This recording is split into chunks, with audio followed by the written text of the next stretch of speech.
Eu não devia estar contando isso. Ninguém devia saber. Mas eu preciso. Preciso botar pra fora antes que a coisa me pegue de vez. Às vezes me pego pensando se a razão pela qual ainda estou vivo não é justamente para ser o arauto, o mensageiro da desgraça que caiu sobre a gente. Aquilo não era bicho, não. Era outra coisa. Algo que transcende o natural, que desafia a lógica, que se alimenta do medo e da escuridão mais profunda da alma humana. E eu vi. Vi com esses meus olhos, juro. Não foi um sonho, não foi delírio de febre, nem invenção de caçador bêbado.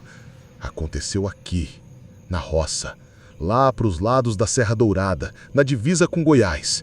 Não é história de pescador, nem causo de assombração para boi dormir que a gente ouve na beira do fogão. É a mais pura, cruel e horrenda verdade. E eu te digo, escuta bem o que eu tô falando. Cada sílaba que sai da minha boca. Tem coisa que é melhor não procurar. Tem bicho que é bom deixar quieto no mato, nas sombras profundas onde o sol não alcança. Porque quando ele vem atrás de você, quando ele decide que você é a próxima presa, não tem reza brava que salve não. Não tem tiro de espingarda que pare a fúria. E o cheiro? O cheiro de morte, de terra revirada, de carne crua e de suor frio, nunca mais saiu do meu nariz. Aquele uivo ainda rasga meus ouvidos toda noite, penetrando fundo no meu crânio, me lembrando do que vi, do que senti. E eu sei que ele tá lá, espreitando na penumbra da mata, esperando, sempre esperando, para voltar e terminar o que começou, para consumar o pesadelo que se tornou a minha vida. E eu não sei se estou pronto, se algum dia estarei, mas a história precisa ser contada, antes que ele me alcance e o silêncio se torne cúmplice dessa abominação. Meu nome é Zé. Zé do Pinhão, como me chamavam por lá, por causa da minha teimosia em plantar uns pés de pinhão na roça, mesmo sabendo que não era o clima ideal. Cresci na fazenda do meu avô, seu Nonô, um pedaço de chão abençoado pela natureza exuberante, encravado no coração de Goiás, bem na divisa com a imponente Serra Dourada. Era vida boa, de sol a sol, de enxada pesada na mão e viola repenicando na varanda ao cair da tarde.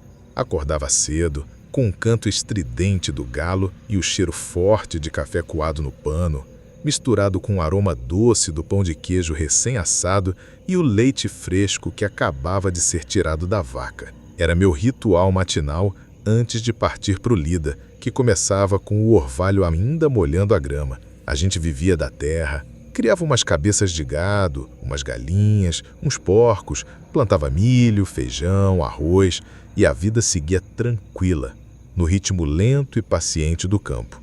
A fazenda não era grande, mas era o suficiente para a gente se virar, para nunca faltar comida na mesa e um teto seguro sobre nossas cabeças.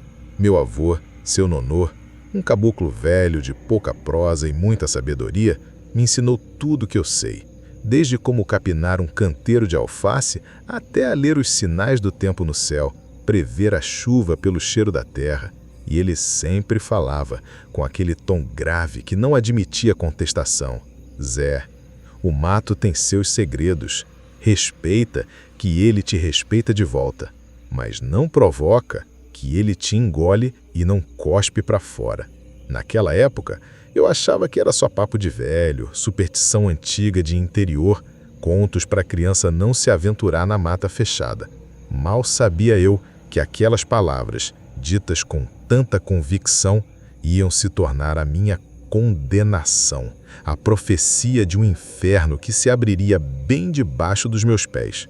Tudo começou no final do ano, quando o verão apertava e a chuva caía forte, transformando as estradas de terra em rios de lama e fazendo a serra ficar ainda mais fechada, mais densa, mais impenetrável.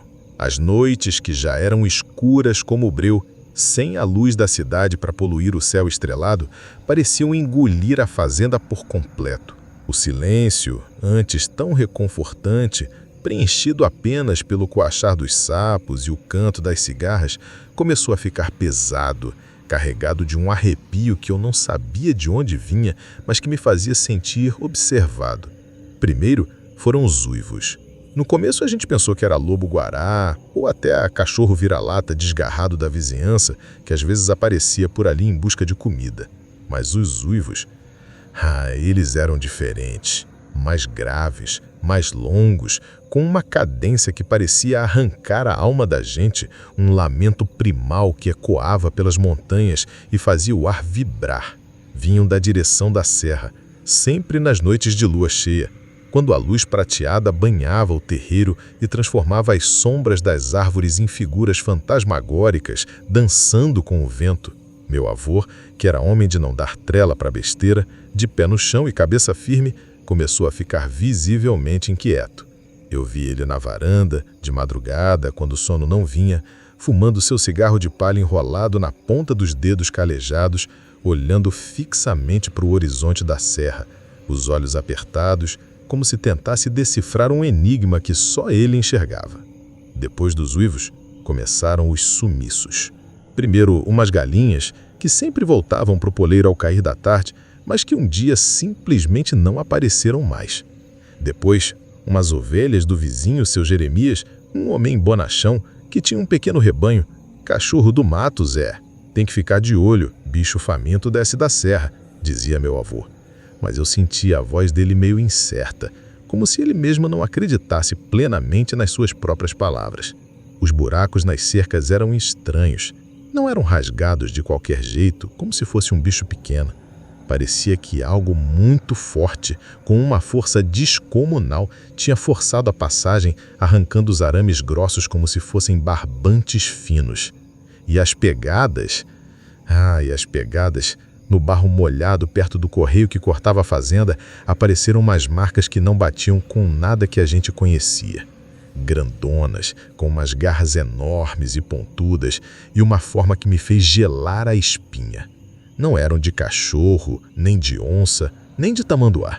Eram parecidas com a mão de um homem, mas grotescamente grandes e deformadas, como se um gigante descalço tivesse caminhado por ali. Meu avô viu e ficou branco como cal, o sangue parecendo ter sumido do rosto. Não falou nada, só balançou a cabeça em um gesto de resignação e mandou a gente para dentro, trancando tudo a 7 chaves, como se a casa fosse uma fortaleza prestes a ser sitiada. Naquela noite, ele me fez prometer que não sairia do quarto de jeito nenhum, por nada nesse mundo, nem mesmo se escutasse meu nome sendo chamado. E a partir daquele dia, o medo começou a se enraizar na nossa fazenda, crescendo como mato depois da chuva, sufocando a paz que antes reinava. O ar ficou pesado e a gente sentia que não estávamos mais sozinhos ali. Algo estava nos observando das sombras, algo ancestral e perigoso. E aquele uivo passou a ser a trilha sonora de todas as noites de lua cheia. Um presságio de que o inferno estava prestes a se abrir. Depois daquelas pegadas no barro, o ambiente na fazenda mudou de vez. Uma tensão palpável se instalou, sufocando qualquer resquício de alegria ou despreocupação. Meu avô, que sempre foi um rochedo, firme como as montanhas que nos cercavam, ficou visivelmente abatido. Ele andava mais calado do que o normal, com os olhos vidrados, como se estivesse revivendo alguma coisa antiga e muito ruim, um pesadelo que ele guardava 7 chaves na memória. A gente parou de falar dos sumiços e dos uivos abertamente, mas o assunto pairava no ar como um cheiro persistente de enxofre, um fardo pesado que todos carregavam em silêncio. Os vizinhos também começaram a sentir o baque, a sentir a sombra da desgraça se aproximando. Dona Maria, a mulher do seu Jeremias, veio chorando para nossa casa, os olhos inchados e a voz embargada pelo pavor. Ela contava que o porco dela, o maior e mais gordo, que ela criava com tanto carinho para a festa de fim de ano, tinha sido arrastado para fora do chiqueiro, deixando um rastro de sangue que sumia na divisa da mata, como se o bicho tivesse sido puxado para o inferno. Ela jurava que não era onça, que o tamanho do rastro e a violência do ataque eram muito maiores e mais brutais do que qualquer predador comum. Lobo-guará ataca para comer, para sobreviver, não para destruir ou espalhar o terror. E os bichos que sumiam, sem deixar vestígios, como se tivessem sido levados por algo que não precisava de carne para se alimentar, mas que queria o estrago, a destruição, o pavor. A negação era uma defesa, uma forma de se agarrar à sanidade em meio ao caos. Era mais fácil acreditar em lobo, em onça, em qualquer animal conhecido, do que admitir que algo muito pior estava solto, algo que desafiava a compreensão humana. Meu avô, por outro lado, não negava, ele apenas se silenciava. E o silêncio dele, carregado de um conhecimento antigo e sombrio, era mais ensurdecedor do que qualquer grito, mais aterrorizante do que qualquer rugido. Uma noite, eu estava no curral, ajudando meu pai a recolher o gado para o coxo, quando escutei um barulho estranho vindo do galinheiro, que ficava um pouco mais afastado da casa.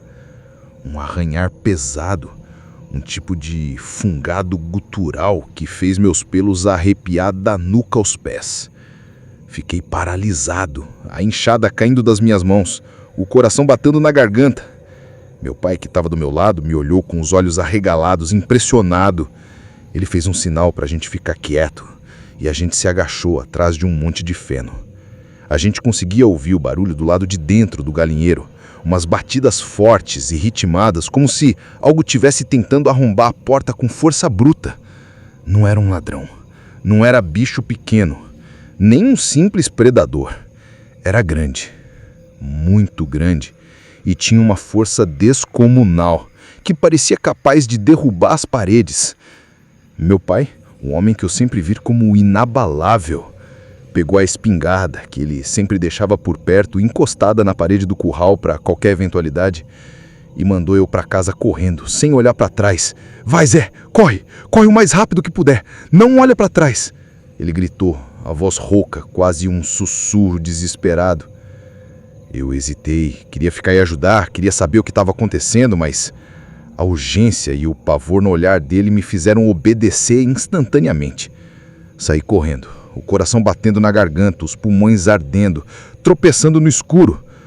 Olhei para trás uma única vez, antes de entrar na casa, impulsionado por uma curiosidade mórbida. Vi meu pai se aproximando do galinheiro, a espingarda em riste, a silhueta dele se destacando contra a luz pálida da lua, e então eu ouvi um grito. Não um grito humano, não um grito de dor comum, mas um urro primal, animalesco, que rasgou a noite, misturado com um som pavoroso de madeira se estraçalhando, de telhas caindo. E depois, o silêncio. Um silêncio que me rasgou a alma, mais aterrorizante do que qualquer grito. Eu esperei, tremendo, na sala de casa, olhando pela fresta da janela, com o corpo todo arrepiado. A lua cheia banhava o terreiro com a sua luz fria e prateada, e a sombra do galinheiro, agora com uma parte da parede destruída, parecia um monstro à espreita, com a sua boca aberta para o abismo. Meu avô apareceu do nada, os olhos arregalados de horror, me puxando para dentro do quarto, como se quisesse me esconder do mundo. Ele me abraçou forte, e eu senti que o corpo dele tremia, não de frio, mas de um pavor que ele não conseguia controlar. Lá fora, o silêncio era tão denso que parecia gritar, e eu podia jurar que conseguia sentir a presença de algo maligno no ar. E eu sabia. Naquele momento, eu sabia. O medo não tinha chegado de verdade. Ele tinha invadido a nossa casa, rastejado para dentro das nossas vidas e não ia embora tão cedo. Depois daquela noite pavorosa, meu pai não era mais o mesmo. Ele não tinha um arranhão sequer, mas seus olhos... os olhos dele. Eles mostravam um vazio profundo, um terror tão arraigado que ele não conseguia disfarçar por mais que tentasse. Ele não falava sobre o que viu no galinheiro, não pronunciava uma palavra sequer. E ninguém perguntava. O silêncio era um pacto não verbal, uma aceitação tácita de que certas coisas eram grandes demais para serem ditas em voz alta, pesadas demais para serem compartilhadas. Mas eu via ele, de madrugada, quando o resto da casa dormia, sentado na varanda, a espingarda atravessada nos joelhos, olhando para a mata como se estivesse esperando o retorno de um fantasma, de um demônio que o assombraria para sempre. A gente tentou seguir a vida, tentou manter a rotina, mas a alegria tinha ido embora, como se tivesse sido arrancada de nós pela raiz.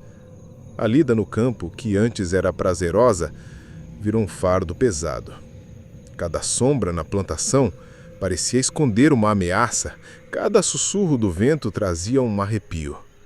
A cada uivo que ecoava na serra, a cada galho seco que se quebrava na mata, meu coração disparava, a garganta secava, o suor frio escorria pelas costas. A noite mais longa da minha vida, no entanto, ainda estava por vir. Era uma noite de lua cheia, daquelas que iluminam o mundo como se fosse dia, transformando o breu em uma paisagem prateada e misteriosa. Mas dessa vez a beleza era sombria, um cenário perfeito para o horror que se desenrolaria. O ar estava pesado, carregado de um cheiro que eu nunca tinha sentido antes. Uma mistura estranha e perturbadora de terra molhada, suor rançoso e algo mais. Algo que lembrava carne crua, sangue fresco e um odor selvagem e pútrido que me embrulhava o estômago. Eu estava no meu quarto, tentando dormir, mas o corpo tremia incontrolavelmente, os músculos tensos, a mente em alerta máximo. Lá fora, os grilos tinham se calado. O vento sussurrava entre as árvores, trazendo um presságio, uma sensação de que algo estava se aproximando.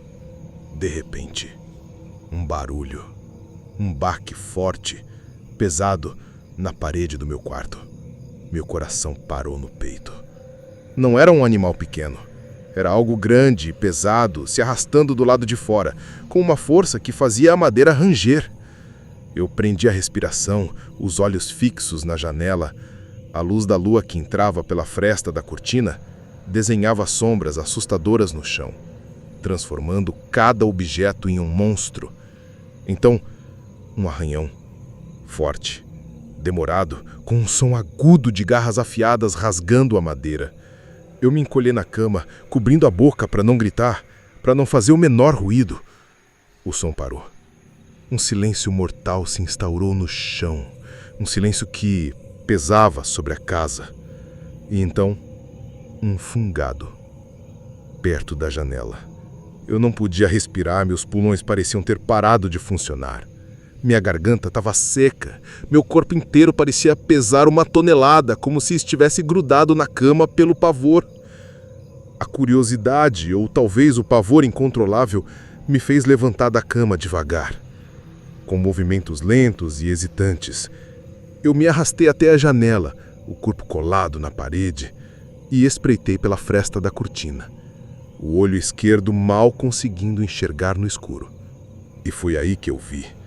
Essa visão, ela se gravou na minha retina, no meu cérebro, na minha alma e nunca mais me abandonou.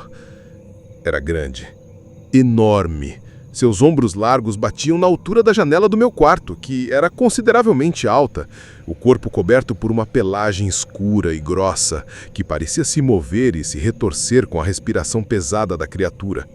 Tinha braços longos, musculosos, que pareciam capazes de rasgar uma árvore, terminados em mãos com garras que pareciam navalhas, prontas para dilacerar.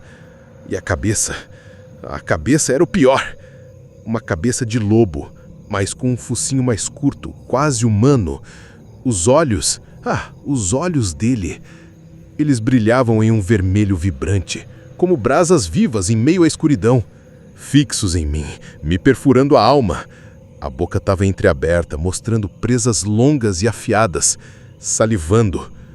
Um fedor insuportável de carniça, de terra úmida e de algo selvagem e indomável emanava daquela criatura, preenchendo o ar do meu quarto. E o som que vinha dela era um rosnado baixo, gutural, que vibrava na madeira da casa, no chão, no meu próprio peito. Eu mal conseguia ver a silhueta direito. A imagem parecia distorcida pela própria intensidade do meu pavor. Mas o que eu vi foi o suficiente para me marcar para sempre. Para me assombrar por todas as noites que viriam. Era o lobisomem. O monstro das lendas materializado ali, na minha janela. Me encarando, me avaliando, talvez me caçando. Naquele instante, um flash me veio à mente. Uma lembrança que meu avô me havia contado de um homem mais velho da região, o seu Jacinto, que morava no pé da serra e dizia ter visto algo parecido quando era menino. Ele falava de uma criatura que andava em duas pernas, mas era coberta de pelos e tinha olhos de fogo, um brilho diabólico. Ele vinha nas noites de lua cheia, Jé. Não só levava bicho, mas também levava gente que andava sozinha no mato, que se arriscava nas trilhas depois que o sol se punha. E quando ele uivava, meu filho, o sangue da gente gelava nas veias, as entranhas se retorciam. Parecia o próprio capeta em forma de bicho, vindo direto do inferno para se alimentar do medo da gente. Eu sempre achei que seu Jacinto era senil, que as histórias dele eram invenção de velho, causos para preencher as noites sem luz.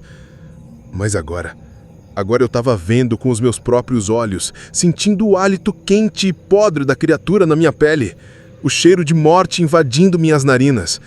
E a fera na janela rosnava mais forte, como se sentisse o meu medo, como se ele fosse um alimento para sua fome insaciável.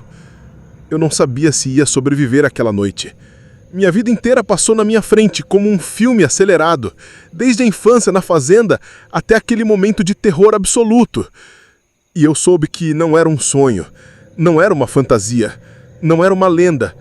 Era pura e cruel realidade, materializada na minha janela, pronta para me arrastar para a escuridão. Eu não sei quanto tempo fiquei ali, paralisado, encarando aquela coisa horripilante, com o coração batendo descompassado no peito, como um tambor de morte. Pareceu uma eternidade, um tempo suspenso entre a vida e a loucura.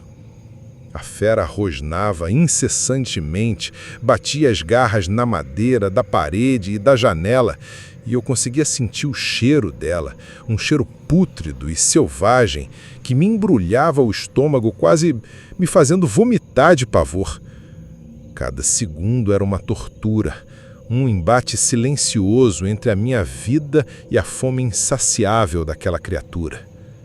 De repente, a luz da lua começou a se esconder por trás de uma nuvem densa e escura, e a escuridão voltou a engolir tudo, transformando a paisagem em um breu ainda mais aterrorizante. O lobisomem parou de rosnar e eu senti um alívio momentâneo, um suspiro que quase me fez desmaiar. Mas então ouvi o som inconfundível de algo pesado se afastando, sumindo na escuridão impenetrável da mata, deixando apenas o silêncio e o cheiro nauseabundo. Eu caí de joelhos no chão frio do quarto, o corpo em choque, tremendo incontrolavelmente, cada músculo do meu corpo convulsionando. Meu avô e meu pai invadiram o quarto, alarmados com o barulho que eu devia ter feito ao cair, ou talvez pelo meu grito abafado de terror.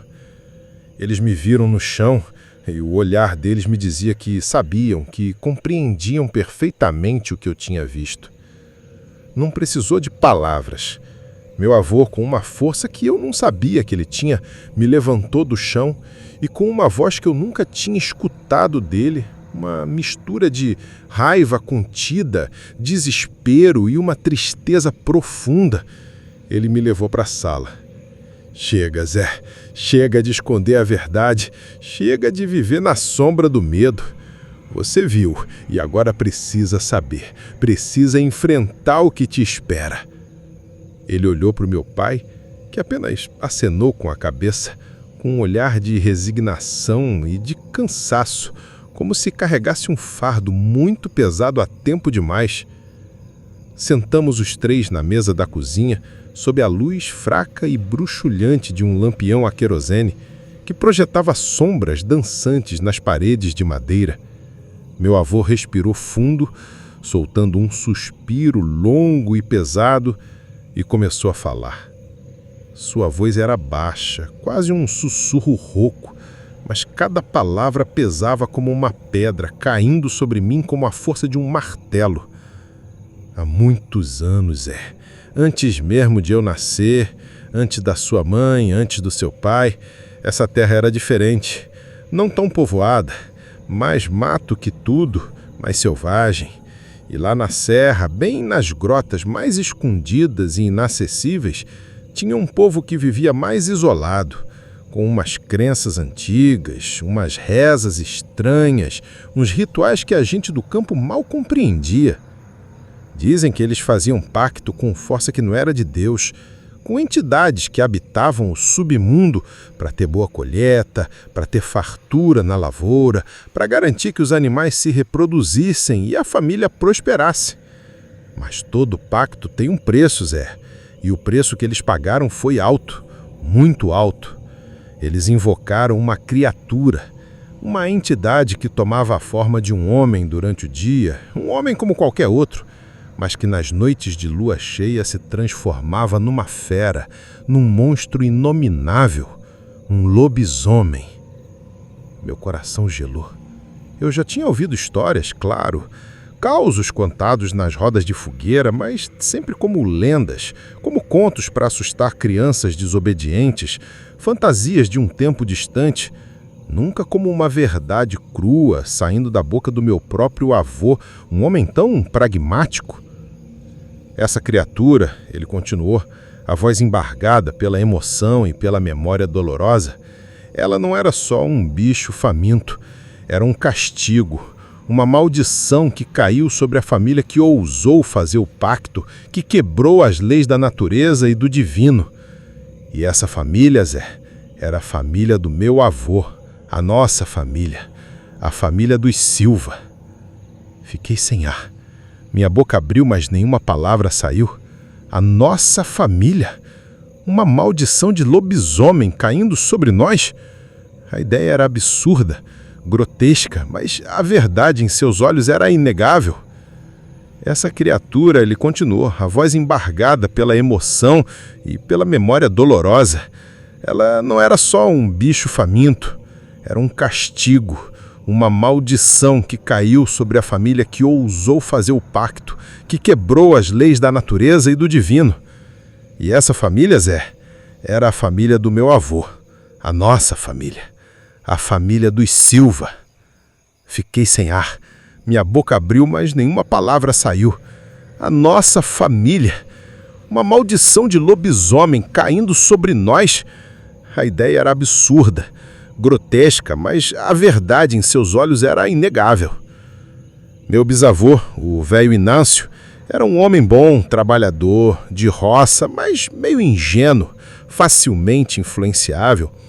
Ele e o irmão dele, o Juvenal, que era mais ambicioso, mais sedento por poder e riqueza, fizeram um trato com um curandeiro velho, um tal de seu Cipriano, que morava lá naquelas grotas da serra, num lugar que nem o sol chegava direito. Eles queriam que a terra fosse mais fértil, que os rebanhos crescessem sem doenças, que a prosperidade inundasse a fazenda. E o Cipriano prometeu. Em troca, ele pediu um sacrifício de sangue, feito na noite de lua cheia, no alto da serra, em um altar de pedras. Era para ser um bicho, um novilho gordo, o melhor do rebanho, mas o Juvenal, ganancioso que era, desrespeitou o combinado. No lugar do novilho, ele entregou um parente, o primo deles, um rapazinho que tinha sumido misteriosamente na época e que todos pensaram que tinha fugido para a cidade, mas ele foi sacrificado. Meu estômago revirou e eu senti um bolo se formar na garganta, uma traição, um crime encoberto por décadas de silêncio e medo. A lenda diz que quando o sangue inocente do rapaz foi derramado naquele altar profano, a terra tremeu, o céu escureceu e uma sombra enorme se ergueu do chão, tomando forma diante deles. E desde então, a cada geração, um homem da nossa linhagem é amaldiçoado.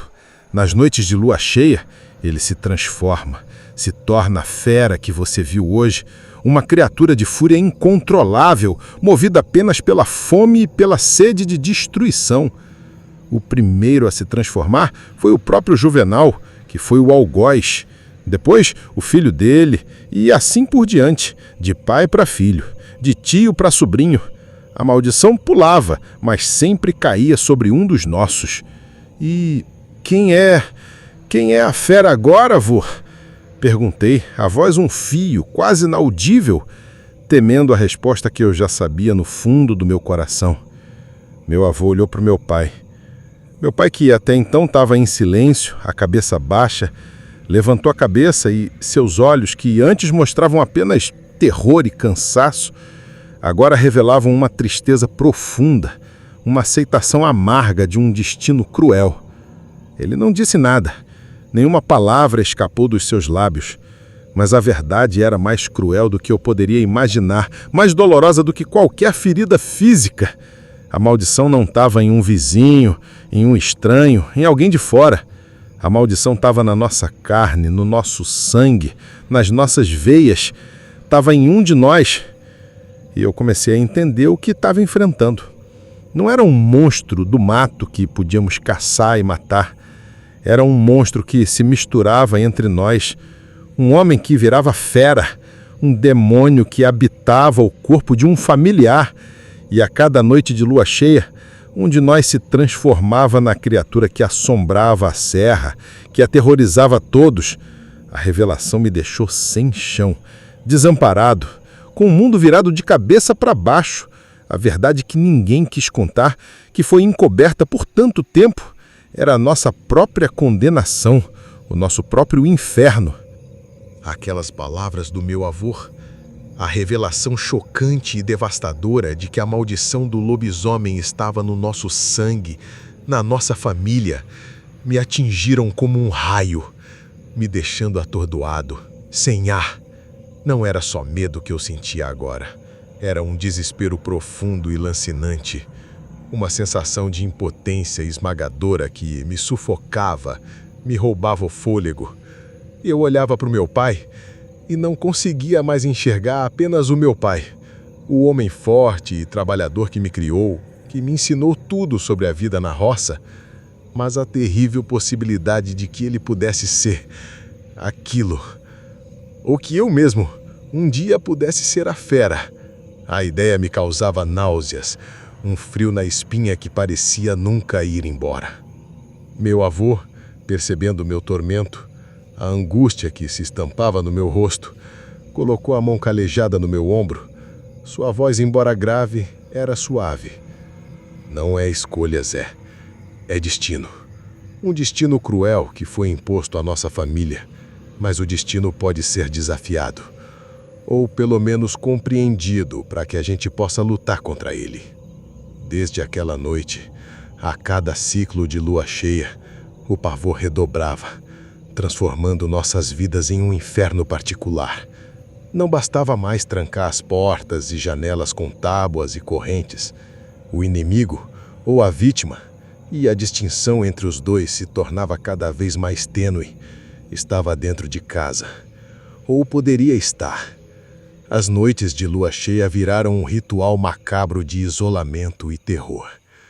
Meu avô e meu pai se trancavam no quarto mais seguro da casa, um cômodo que meu bisavô tinha mandado construir com paredes duplas e portas de madeira maciça, reforçadas com ferro, como se fosse um calabouço. Eu ficava no meu quarto, com a espingarda do meu pai carregada ao meu lado, os ouvidos atentos a qualquer barulho, o coração em disparada, cada batida um lembrete do perigo iminente. A cada uivo que vinha da serra, que parecia se aproximar a cada ciclo lunar, minha alma se encolhia, meu corpo se contorcia de medo. Eu tentava adivinhar quem seria a vítima da vez. Seria meu pai? Meu avô? Ou algum outro parente distante que eu nem conhecia, um primo que morava em outra fazenda, mas que também carregava o mesmo sangue amaldiçoado. A incerteza era um veneno lento, corroendo minha paz, meu sono, minha sanidade. Eu cheguei a pensar seriamente em fugir, pegar minhas coisas, o pouco dinheiro que eu tinha guardado, sumir daquela fazenda amaldiçoada, ir para a cidade grande e nunca mais olhar para trás. Começar uma vida nova, longe de lendas e monstros. Mas para onde eu iria? Como viveria com a sombra dessa verdade me perseguindo, sabendo que a qualquer lua cheia eu poderia me transformar naquilo que tanto temia? E se a maldição me alcançasse mesmo longe, na agitação da cidade, onde eu estaria sozinho e sem proteção? Além disso, tinha meu avô e meu pai. Eu não podia simplesmente deixá-los para trás, abandoná-los à mercê daquela coisa. Eu era o único que sabia a verdade completa. O único que podia, talvez, um dia, encontrar uma forma de quebrar esse ciclo de horror, de libertar nossa família desse fardo ancestral. A ideia de lutar contra aquilo parecia loucura.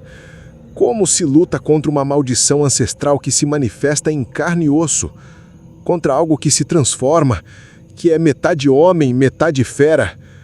Mas a alternativa era aceitar o destino, aceitar a condenação. E isso era algo que eu me recusava a fazer. Não depois de ter visto aquela coisa com os meus próprios olhos, de ter sentido o hálito dela na minha pele. Uma noite, a lua cheia estava mais brilhante do que nunca.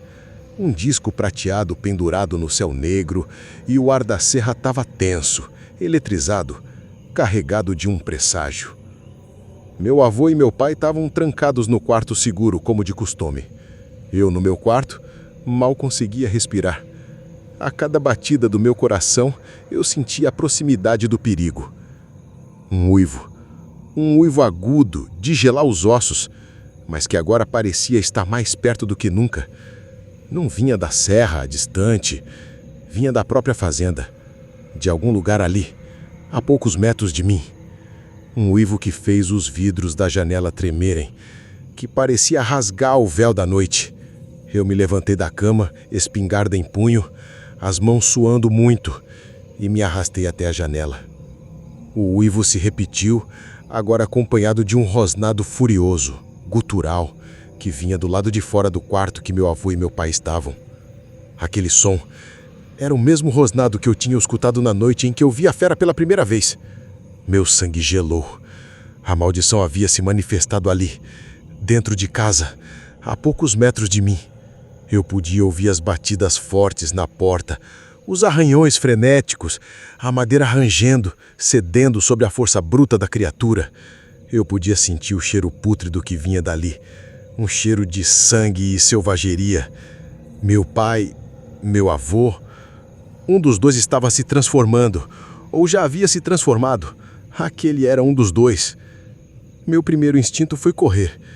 Correr para longe, me esconder, sumir na mata, deixar que o inferno se resolvesse sozinho, que eles se virassem com a própria desgraça. Mas uma força estranha, algo dentro de mim me puxou, me prendeu ali. Eu não podia, não depois de tudo que eu tinha visto, de tudo que eu tinha aprendido sobre a nossa história amaldiçoada. Eu precisava saber, precisava enfrentar. Eu respirei fundo, o coração na boca, a adrenalina correndo nas minhas veias, e destranquei a porta do meu quarto, que rangeu levemente. A luz da lua cheia que entrava pela janela principal da sala criava um cenário macabro de sombras e luzes prateadas.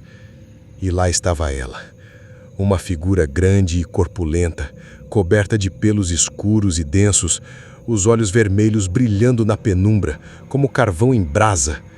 Estava de costas para mim, rosnando e arranhando a porta de madeira maciça do quarto trancado, aparentemente impaciente. Eu levantei a espingarda, as mãos tremendo tanto que mal conseguia segurá-la firme. Não dava para ver quem era. Não dava para distinguir os traços, o rosto. Era a fera, pura e simplesmente. Eu mirei, tentando controlar a tremedeira. Minhas mãos suavam profusamente. A fera se virou de repente, como se sentisse minha presença, meu medo, o meu cheiro. Os olhos vermelhos, intensos, se fixaram em mim e um rosnado gutural carregado de fúria e fome saiu de sua garganta. Eu vi o focinho, as presas longas e afiadas, as garras enormes. Era o monstro das minhas piores lembranças. Agora ali, cara a cara comigo. A criatura avançou um passo, depois outro, com uma lentidão terrorizante. Eu fechei os olhos por um instante. As palavras do meu avô ecoando na minha cabeça. Não é escolha, Zé. É destino. Um destino cruel que foi imposto à nossa família. Mas eu não podia aceitar aquilo. Não podia permitir que aquilo continuasse, que aquela maldição ceifasse mais uma vida, mais uma alma. Eu puxei o gatilho, sentindo o recuo forte da espingarda no meu ombro. O barulho ensurdecedor do tiro ecoou pela casa, rasgando o silêncio da noite. Um urro de dor e fúria preencheu o ar, um som que me perfurou os tímpanos. A fera se cambaleou e eu vi o sangue. Sangue escuro manchando a pelagem densa de seu ombro. Ela soltou um uivo que fez o chão tremer, um uivo de agonia e raiva pura, e se lançou na minha direção, os olhos vermelhos fixos em mim, sedentos de vingança. Eu corri como nunca tinha corrido na vida, para fora da casa, para o meio do terreiro, para a escuridão da noite, desesperado, sem olhar para trás. Eu tinha ferido aquilo, mas não sabia se tinha parado. E o medo de que aquilo pudesse ser meu pai ou meu avô. A dor de uma possível perda me consumia. Eu continuei correndo, sem olhar para trás, sem saber para onde ir, apenas impulsionado pelo instinto de sobrevivência. O uivo de dor e fúria da fera se misturava ao meu próprio desespero, ao som dos meus passos na terra batida, ao batimento acelerado do meu coração. Eu tinha sobrevivido àquela noite, mas não ileso. E até hoje aqui, anos depois, com a memória viva em mim, eu ainda escuto os uivos.